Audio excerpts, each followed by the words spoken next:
Les flics sont arrivés à l'improviste avec un mandat pour arrêter mes parents pour un vol de 4 millions. J'avais 16 ans, et ce matin-là, dans notre petit appartement du Marais, à Paris, le monde s'est fissuré comme un vase en porcelaine fine que l'on laisse tomber par inadvertance.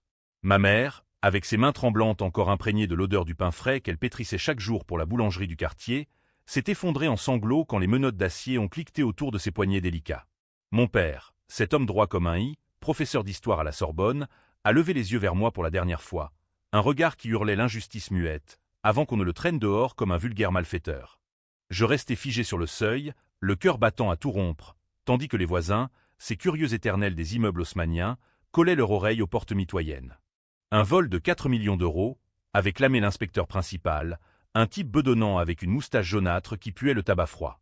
Les bijoux de la comtesse de Lafayette, disparus lors d'une exposition au Louvre, accusés d'avoir été écoulés par mes parents via un réseau clandestin. Absurde. Ridicule. Mon père, qui détestait l'argent plus que tout, et ma mère, qui économisait chaque centime pour mes études à l'école normale. Mais les flics ne se trompent jamais, n'est-ce pas? Ou du moins, c'est ce qu'ils aiment à croire. Et moi? J'étais là, orphelin instantané, avec pour seul héritage un sac de vêtements et un chèque de l'État pour assistance sociale. Les services sociaux m'ont fourré dans un foyer sordide de la banlieue, à Saint-Denis, où les murs suintaient l'humidité et les rêves pourrissaient comme des fruits oubliés. Les autres gamins, des ombres errantes avec des cicatrices plus profondes que les miennes, me regardaient comme un intrus bourgeois. Ton père a volé les riches, hein? Bonne chance pour pas finir en tôle comme lui. Je serrais les poings, mais la rage bouillonnait en silence. La nuit, je revivais la scène. Les gyrophares bleus dansant sur les pavés mouillés de la rue des Francs-Bourgeois, les cris de ma mère résonnant dans l'escalier étroit. Et ce regard de mon père, un appel à la vengeance, ou peut-être à l'oubli. Les mois passèrent en un brouillard de paperasse et de visites au parloir de la prison de Fresnes. Ma mère, amaigrie, ses cheveux grisonnants cascadant en mèches folles, me jurait son innocence à travers la vitre crasseuse. C'est un complot, mon chéri. Quelqu'un nous a trahis. Mon père, stoïque, hochait la tête, mais ses yeux trahissaient une terreur qu'il ne nommait pas. J'amenais des livres, des gâteaux faits maison par une voisine compatissante, mais rien n'allégeait le poids de l'accusation. Le procès approchait, et les journaux, ces charognards de la presse people, s'en donnaient à cœur joie, le couple de profs voleurs, la face cachée de l'élite intellectuelle parisienne. J'arrachais les pages, mais les mots s'imprimaient dans ma chair. C'est lors d'une de ces visites que j'ai rencontré Élise. Elle était avocate stagiaire, une beauté éthérée avec des yeux verts comme la scène au crépuscule et un tailleur impeccable qui contrastait avec la grisaille du parloir. Envoyée par l'association d'aide aux détenus, elle m'a pris sous son aile, promettant de creuser le dossier.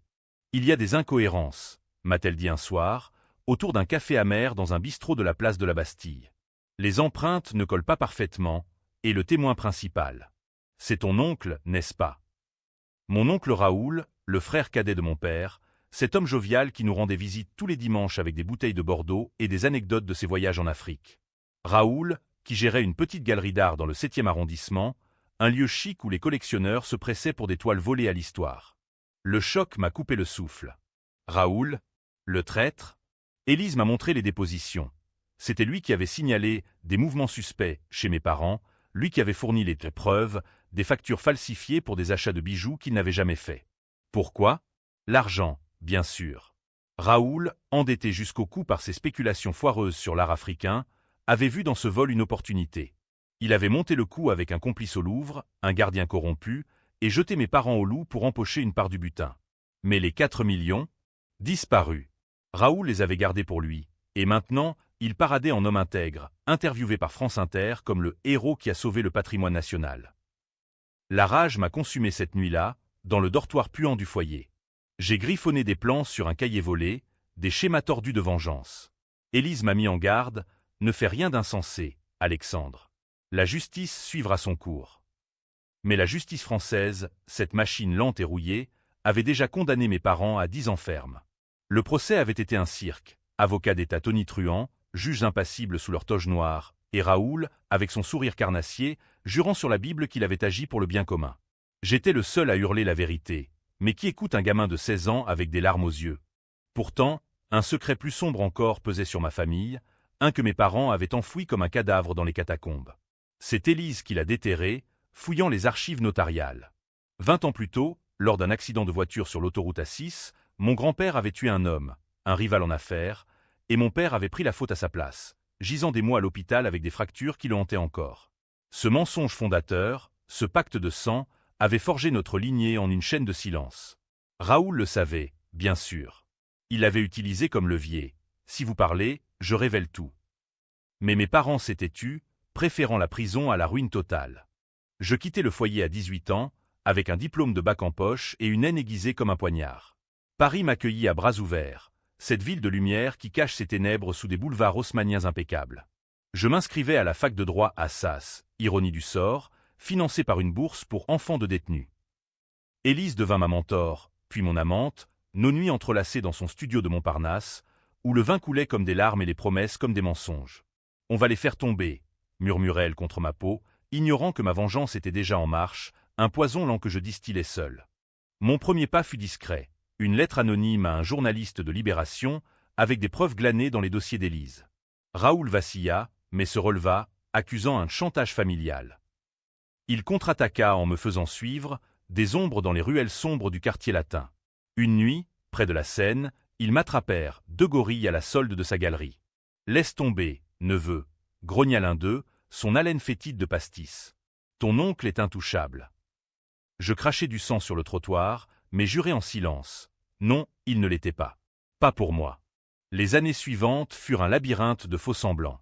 De jour, j'étais l'étudiant modèle, disséquant les codes pénaux avec une voracité qui impressionnait mes professeurs. De nuit, j'étais l'ombre, infiltrant le monde souterrain de l'art volé que Raoul avait tissé comme une toile d'araignée. Paris, cette grande araignée elle-même, regorgeait de galeries occultes où les bijoux de la comtesse changeaient de main pour des fortunes en cash. J'appris à négocier avec des Russes tatoués dans les sous-sols de Pigalle, à falsifier des certificats d'authenticité dans les ateliers clandestins de Belleville.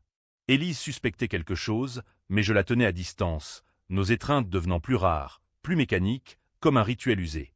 Raoul, ce serpent, changeait de peau sans cesse. Un jour, il était le philanthrope, organisant des expositions caritatives au Grand Palais pour soutenir les victimes de vols d'art. Le lendemain, il était le négociant impitoyable, vendant aux enchères des pièces maudites qui portaient encore l'empreinte du sang. Il m'invita même à l'une de ses soirées, un gala somptueux sous les dorures du Ritz, où les coupes de champagne pétillaient comme des rires moqueurs. « Alexandre, mon cher neveu », susurra-t-il, son collier de perles volé, celle de la comtesse, scintillant à son cou. « Laisse le passé derrière toi. Tes parents. Eh bien, ils ont eu ce qu'ils méritaient. » Ses yeux, froids comme la pierre de la Concorde, me défiaient. Je souris, toasting à sa santé avec un poison imaginaire. Ce soir-là, je plantai la première graine. Un contact dans la police des douanes, un inspecteur véreux que j'avais rencontré via un intermédiaire albanais. Pour 5 000 €, économisés sur mes nuits de vigile, il fouilla les comptes de Raoul. Bingo, des transferts occultes vers des paradis fiscaux suisses, des factures bidons pour des œuvres d'art qui n'existaient que sur papier. Mais Raoul était malin. Il avait des avocats, des politiciens dans sa poche, des amis haut placés au ministère de la Culture. Quand la perquisition frappa sa galerie, il s'en sortit avec une amende ridicule et un article flatteur dans Le Monde, le collectionneur Raoul Dupont, victime d'une cabale. La trahison s'approfondit quand Élise me confronta. Nous étions dans son appartement, la pluie martelant les carreaux comme des accusations. « Tu mens, Alexandre. Ces lettres anonymes, ces fuites. C'est toi. » Ses yeux verts, autrefois si tendres, brillaient de déception. Je niais, bien sûr, mais elle avait fouillé mon ordinateur, trouvé les emails codés à mon contact douanier. « Tu vas te détruire », murmura-t-elle, et dans un geste qui me brisa, elle rompit. « Je t'aime encore, mais pas comme ça. Pas avec cette ombre en toi. » Elle partit, emportant un morceau de mon âme, et je restai seul avec ma rage, plus affûté que jamais. C'est alors que le secret familial ressurgit, plus vénéneux qu'un serpent du Nil. Dans une lettre de prison, mon père m'avoua tout, non seulement l'accident du grand-père, mais un autre mensonge. J'étais pas tout à fait leur fils. Raoul, dans un moment de folie alcoolisée lors d'une fête familiale en Provence, avait engrossé ma mère. Mon père, amoureux fou, avait accepté l'enfant illégitime pour sauver le mariage. « Tu es mon fils, Alexandre, plus que le sang ne le dit », écrivait-il de sa plume tremblante. Mais Raoul le savait, et c'était son arme ultime. Il menaçait de révéler cette bâtardise pour me briser publiquement. Il veut que tu t'effondres avant lui. La révélation me frappa comme un coup de poignard en plein cœur. Étais-je le pion dans leur jeu depuis le début? Les nuits devinrent des tourments. Je revoyais Raoul à la table du dimanche, ses blagues grasses, ses tapes amicales sur mon épaule. Tout cela masquait une haine fraternelle pour un frère qui avait volé son enfant.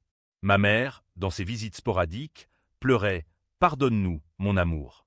C'était pour te protéger. » Mais protéger de quoi? De la vérité qui pourrissait tout? Je décidai de ganter le crime pour eux, une fois de plus. Lors d'une audience en appel pour mes parents, je me levai en pleine salle d'audience du palais de justice, face aux juges et aux caméras de France 2. « C'est moi !» hurlai-je, la voix brisée mais ferme. J'ai aidé mon oncle Raoul à voler les bijoux. Mes parents n'étaient que des complices involontaires. Le scandale éclata comme une bombe. Le fils du couple condamné avoue. Raoul blêmit dans la galerie des témoins, son masque craquelant pour la première fois. Les flics m'emmenèrent, menottes au poignet, mais j'avais semé le doute. Élise, présente ce jour-là, me regarda avec horreur et pitié. En cellule, à la santé, je riais amèrement. J'avais pris le blâme, comme mon père avant moi, mais cette fois, c'était pour les faire libérer. Les enquêteurs, perplexes, rouvrirent le dossier. Raoul fut interrogé, transpirant sous les néons crus. Il n'y a, bien sûr, mais mes aveux fabriqués avec soin, incluant des détails que seul le vrai coupable connaissait, le coincèrent. Pour la première fois, il vacilla vraiment, appelant son avocat en panique. Mais la vengeance n'était pas assouvie. De ma cellule, je tirai les ficelles via des codétenus, anciens de la pègre marseillaise, qui devaient une dette à quiconque les avait aidés. « Fais-lui mal, mais pas trop vite », ordonnai-je à Marco, un colosse tatoué qui avait perdu sa sœur dans un vol similaire. Marco hocha la tête, ses yeux luisants de compréhension. La première frappe fut subtile, un incendie accidentel dans la galerie de Raoul, détruisant des toiles inestimables. Les assurances refusèrent, sentant l'arnaque. Raoul hurla à la conspiration, pointant du doigt ce neveu psychopathe. Élise vint me voir, les traits tirés. « Pourquoi, Alexandre, tu te sacrifies pour rien ?» Je lui racontai tout, la bâtardise, les mensonges, la soif de sang. Elle pleura, puis m'embrassa à travers la vitre, un baiser salé de regret. « Je vais te sortir de là. » Mais arrête ça. Trop tard. La machine était lancée, et Paris, avec ses secrets enfouis sous les ponts de la Seine, avalait les âmes comme un fleuve affamé. La libération de mes parents fut un triomphe amer. Après des mois de rebondissements judiciaires, mes aveux forcés sous pression psychologique, selon les experts, le parquet classa l'affaire contre eux. « Manque de preuves », titra le Figaro, avec une photo de Raoul l'air hagard sortant du tribunal. Ils rentrèrent dans notre appartement du Marais, vieillis de 10 ans, leurs visages creusés comme des masques de carnaval. Ma mère m'étreignit lors de ma visite, en permission provisoire. « Mon fils, qu'as-tu fait ?» Mon père, silencieux, posa une main sur mon épaule, un geste lourd de gratitude et de honte. Mais la prison m'avait changé. Les murs de la santé, imprégnés de l'odeur de sueur et de désespoir, avaient forgé en moi un homme nouveau, un justicier tordu par la loi du talion. Raoul, sentant le vent tourner, tenta la volte-face ultime, une offre de paix, transmise par un notaire. Partageons le butin restant. Oublions le sang. Le butin, les 4 millions, planqués dans un coffre à Genève, qu'il proposait de diviser. J'acceptai le rendez-vous, dans un café anonyme de la rue de Rivoli, sous les arcades ombragées. Il arriva en limousine, vêtu d'un costume sur mesure, son collier de perles remplacé par une cravate en soie. « Alexandre, mon garçon », commença-t-il, son sourire huileux. « Nous sommes de la même chair, après tout. » Je hochai la tête, sirotant un expresso brûlant. Puis, d'une voix calme, je lâchai. « La bâtardise ? Tu l'as toujours su. » Son visage se figea, puis il rit, un rire forcé. Des ragots de famille. « Allons, signe ça, et on repart à zéro. » Le document, un transfert de 1 million pour moi, en échange d'un silence éternel. Je signai, mais pas avant d'avoir glissé une clé USB dans sa poche, des enregistrements de nos codétenus, preuve de ses deals avec la mafia albanaise. « Pour tes souvenirs », murmurai-je. Il partit, inconscient du piège. La clé contenait un virus numérique qui, activé à distance, effaça ses comptes en ligne, alertant Interpol. Dans l'heure, les flics débarquèrent chez lui, perquisitionnant sa villa de Neuilly-sur-Seine. Raoul, acculé, fit ce que les rats font, il mordit. Son contre-attaque fut brillante, je l'admets. Il accusa Élise de complicité, prétendant qu'elle, en tant qu'avocate, avait falsifié des documents pour moi. Élise, cette innocente, se retrouva en garde à vue, son cabinet perquisitionné, sa réputation tachée comme un tableau sali de peinture noire. Je hurlai ma rage depuis ma cellule, menaçant les gardiens, gagnant une semaine en isolement. « C'est lui. Raoul !» clamai-je lors de l'interrogatoire, mais les preuves étaient minces. Élise tint bon, jurant sur l'honneur qu'elle n'avait rien fait, mais les doutes s'insinuèrent. Article dans Le Parisien la qualifiant de « femme fatale du barreau ». Le public se divisa, comme je l'avais espéré, et craint. Sur les forums de Reddit France et les débats télévisés de C'est à vous, les uns me voyaient comme un vengeur tragique, un moderne Edmond Dantès sorti des geôles de Château d'If. Les autres, moi comme un manipulateur psychotique, un fils ingrat qui détruisait sa famille pour un fantasme de justice. Il a pris la faute pour ses parents, mais à quel prix? La société paie pour ses délires. Tenait un chroniqueur sur BFM. Ma mère, interviewée anonymement, pleurait « Il est innocent, c'est pour nous ». Mais Raoul, maître de la com, donnait des conférences sur la trahison familiale, se posant en victime. Je décidai d'accélérer. De la santé, j'activai Marco et ses sbires, une série des accidents pour Raoul. D'abord, sa voiture sabotée sur le périphérique, un frein qui lâche juste avant un virage mortel. Il s'en sortit avec des côtes cassées et un procès pour tentative de meurtre contre inconnu. Puis, son chien empoisonné, une note glissée sous sa porte. Le sang appelle le sang. Il paniqua, engageant des bodyguards, se barricadant dans sa villa comme un paria. Mais Paris est petite. Les rumeurs courent plus vite que les rats dans les égouts. Élise fut relâchée faute de preuves, mais brisée. Elle vint me voir, les yeux rougis. Je pars, Alexandre. À Lyon, recommencer. Mais avant, je sais où est le reste de l'argent. Le vrai butin. Elle avait fouillé, utilisant ses contacts restants. Pas à Genève, mais enterré dans les catacombes, sous une crypte oubliée près de Denfert-Rochereau. Utilise-le pour te racheter. Pas pour détruire. Je refusai, bien sûr.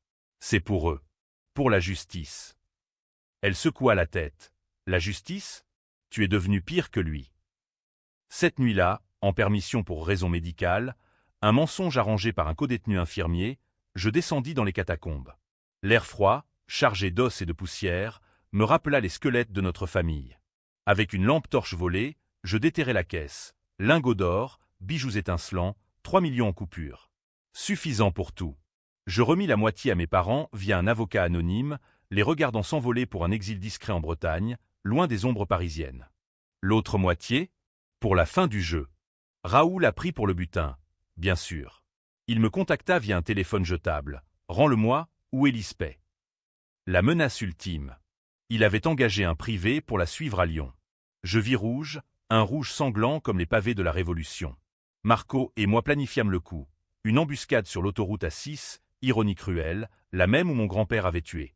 Raoul roulait vers le sud, fuyant ses créanciers. Nous bloquâmes la route avec un camion volé, sous la lune voilée. L'embuscade fut un balai macabre sous les phares tremblants. Raoul freina à mort, sa Mercedes dérapant sur l'asphalte mouillé par une averse d'automne. Marco surgit du camion, un masque de ski sur le visage, un fusil à pompe brandi comme un sceptre de la mort. Descend, ordure, grognatait-il d'une voix rauque, teinte d'accent marseillais. Raoul obéit, les mains en l'air, son costume froissé comme sa dignité.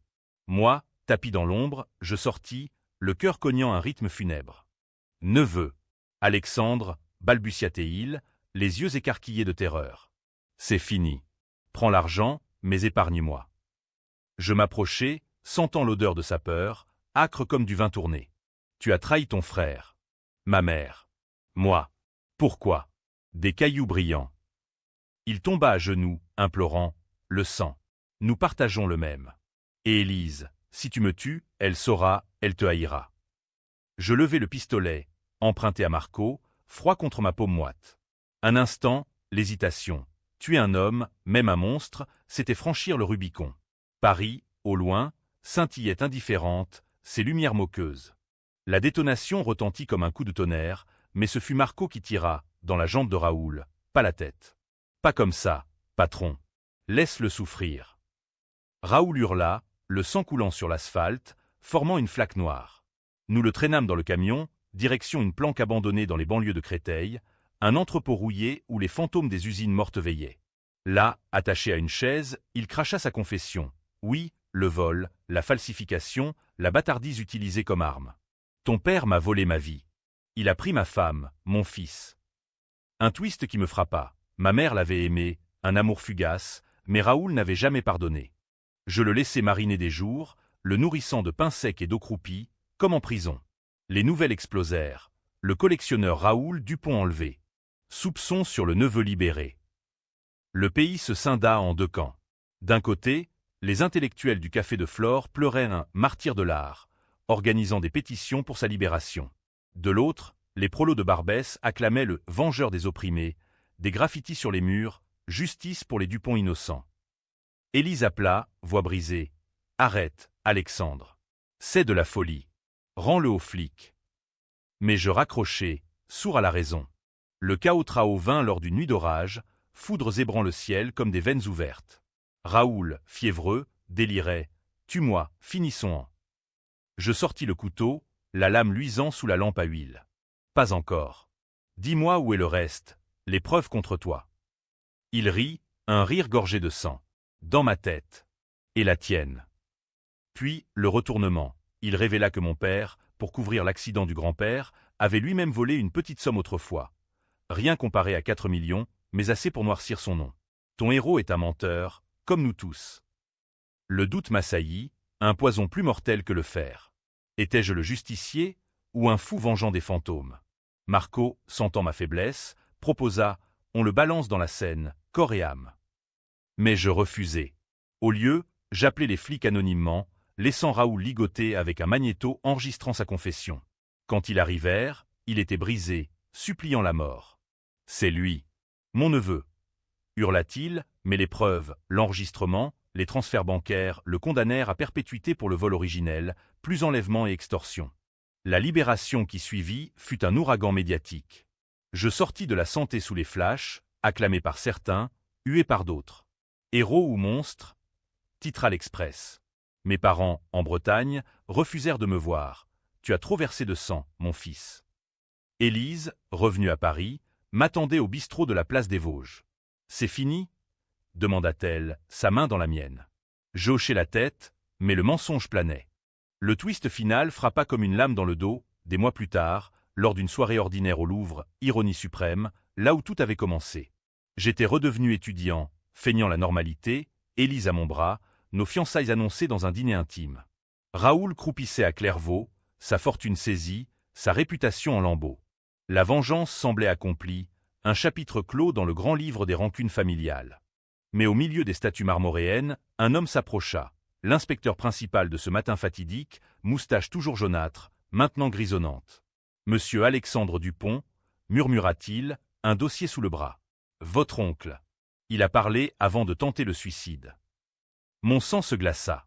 Raoul avait révélé non seulement le petit vol de mon père, mais un secret plus sombre.